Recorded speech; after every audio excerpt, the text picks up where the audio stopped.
পৃথিবীতে যদি কোনো দেশ থাকে, কোনো অবহেলা করা দেশ, তাহলে মনে করি আমি আমাদের বাংলাদেশ। কারণ একটা 20,000 বিদ্যুতের বিল দেখেন, 20,000 বিদ্যুতের লাইন, একটা 20,000 বিদ্যুতের একটা লাইন কীভাবে 7 ফিট বা 8 ফিট 6 ফিট উপরে থাকতে পারে আপনি দেখেন।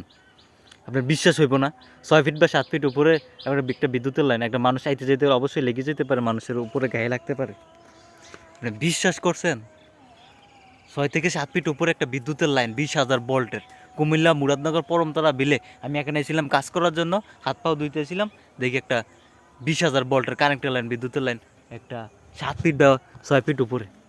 এই দেখেন, এই যে দেখেন, একটা 20,000 বিদ্যুতের বল। এ কি কথা? এটা কি আমাদের বাংলাদেশ? এদেশে কিন্তু কেউ কিছু নাই, মানুষ নাই। যদি একটা দুর্ঘটনা ঘটে, এটা দায় কে নেবে? বিদ্যুৎ অফিস নেবে? আপনারা অবশ্যই ভিডিওটা বেশি বেশি করে শেয়ার করে সবাইকে দেখার চেষ্টা করে দেন, ইনশাল্লাহ।